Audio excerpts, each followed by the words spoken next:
So this is talking about. So there was a story I seen today that was talking about European All-Star games. So Premier League 11 versus Bundesliga, La Liga, whatever. Um, I am not against it, but the only way it would ever be appealing to me is if somehow they could make it a really competitive game and you get the best out of these players, which is never going to happen because there's not No, time in the schedule.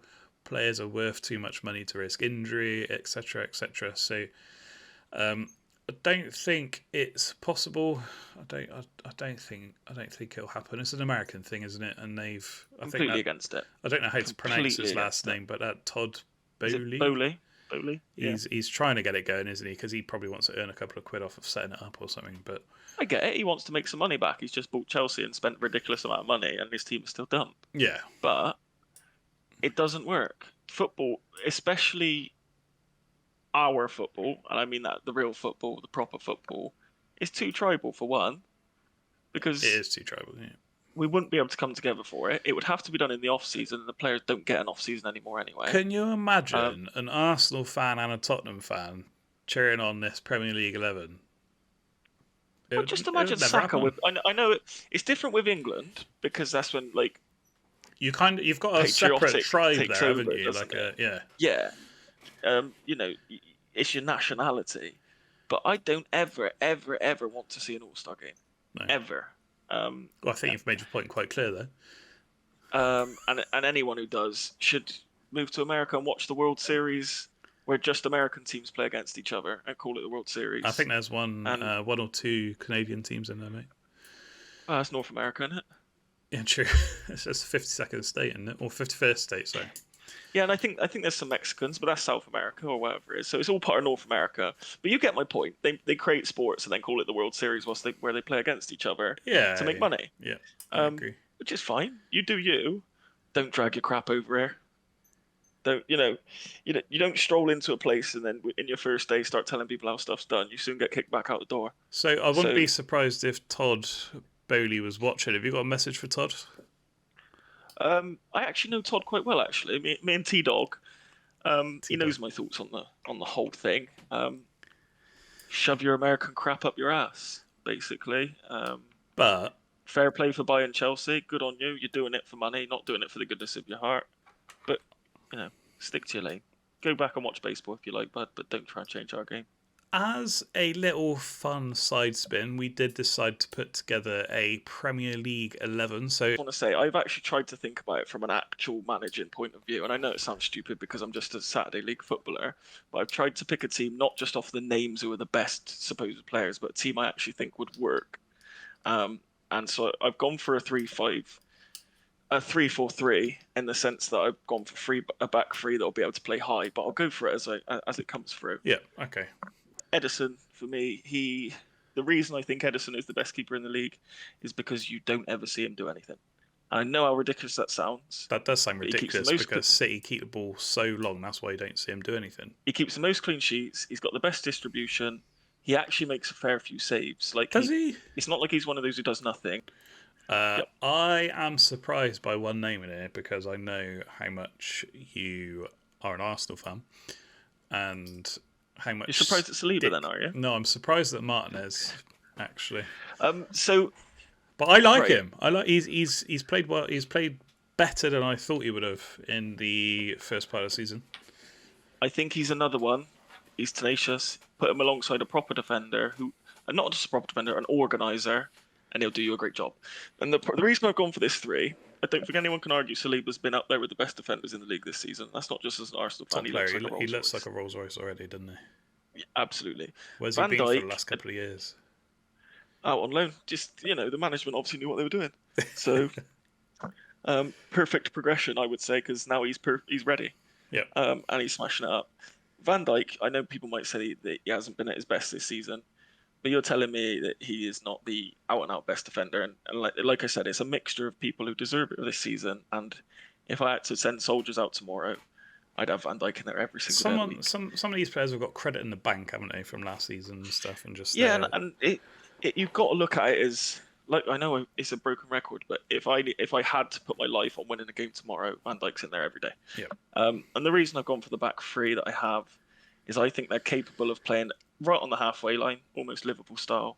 They're also capable of going 1v1 because Saliba's quick, Martinez is quick. They're both good on the ball, so they can come and get it deep and move up the pitch, and they can also play right on halfway. And I'd back them all to go 1v1 with anyone. Yeah, moving on, wing backs. Cancelo. If you don't put Cancelo in, you're a moron. You don't know anything about football. Strong statement. End of story. But okay. Tell me I'm wrong. No, I don't disagree with you, but There you've you go. just called people moron. I mean, I worded it boldly, Are there? but I think Is this a real bad part of Is this a real bad year for left backs in the Premier League? Is there none? it's a real bad for both sides because I'm telling you now, if there was a better option at left or right, so if there's a better option at left, I just put Cancelo at right wing back. If there's a better option at right, James comes out. Play that inverted fullback system where when the ball's not in their side, they tuck right in and play as a centre midfielder, don't they? Yeah. Which is also the reason I've played this 3-4-3, which you might think we ain't got enough midfielders, but these two will tuck in if I need to, and the width will come from the front three. Anyway, that's the full wing backs. I don't really have anything to say on James. I think he's the best. We can go back to the England lot. For me, it'd be James, Walker, Trippier, Trent. That's the order of the four, I think, for me. But Rice goes straight into mine. Partially, again, I'm pushing my wing backs right on. I'm going to have that back three going 1v1. If needs must, Rice drops in. You go to a 4 if you get under a little bit of pressure. Martinez goes left, Saliba goes right, and you've got the banks of 4 then if you need to. So I think Rice is actually quite a modern holding midfielder without actually being your Maka. You don't really see many teams play a 1 holder anymore, do you? It's usually a double pivot, isn't it? And then you've got one Correct. athletic player that closes down and one that plays the passes. I think Rice is actually better going forward with the ball than people think. Yep. Moving on up the pitch. Moving on. Now these two are probably going to get me the most abuse from you. I found it quite hard. There's a notable admission here, and there's a reason for it which I'll come to, but I haven't put Salah in. Obviously Salah's ridiculous, world class, best player in the league last season, probably in the season before, maybe even longer than that. But there's a reason I haven't put him in, and that's because with the striker I've got in there, I don't think you can have two out-and-out goal poachers who are all about themselves. I think everyone knows what striker you've got in there anyway, but it's Danny Ings. I think top player. Ollie Watkins. It was close. So it was either Kulusevski, Almiron, or Salah, and Kulusevski pinched it. He seems to be the one who does the transitions now. Maybe it's part of the reason Son's looked absolutely useless until he spanked that hat trick last week. But he just seems to be the one who just picks up the ball and glides across the pitch with it. I just think he's awesome. I hate to say it because he plays for Spurs, so fingers crossed he breaks his leg. But currently, they couldn't have paid that much for him either, could they? Because I think it was something like 20 mil. That's an absolute bargain, in my opinion. Snip, and I think he's only 22 as well. He's very young. I'm sure he's actually much younger than he looks. He looks like he's a 40-year-old Irish farmer. Tough paper round, isn't he? Oh, he went very uphill. Very uphill. So I've gone for Kulu because I'm not going to give you any stick for that one, mate. I think he's a top footballer. He's been playing really well. It's not someone a lot of people would pick. I've tried not to go for complete obvious picks because I think Salah's going to be in most teams. But for me, I'm picking a team tomorrow that I think would work in this system and get the best results possible. Best 11 people I can get to win me a game from the Premier League. Son, he's absolutely stunk the gaff out until Leicester. I think if Son has hit the ground running, he'd probably be the first choice, wouldn't he? He'd be the obvious one. But for me, Sterling, considering how dumb Chelsea have been, Sterling and James have been the only two bright lights, haven't they? So the striker was a difficult one. I had to think long and hard. It was the hardest one. Did you consider Kane at all? Nope, not for a second. Realistically, I don't need Kane in this side. I just want a goal scorer up there. And if you're going for a goal scorer, there's no one better. Yeah, and I know it's early to say again, but he could score 40 goals this season if he stays fit. I mean 40 league goals, and it sounds ridiculous. He could bring the Messi and Ronaldo Spanish numbers to the Premier League, couldn't he? 100%. With the manager I've gone through, we'll get onto now. I genuinely just trying to think of it from a coaching side, and I know it's stupid because I'm not a coach, but I'm trying to think of a team that would actually work straight away if you chucked 11 blokes on the pitch. Um, Is your manager? it's a tough one again because I'm an Arsenal fan, but Conte plays that system, doesn't he? He has two midfielders who, although he plays more like wrecking ball midfielders, so he'd have to adjust a bit for me because my midfielders are going to dominate the ball.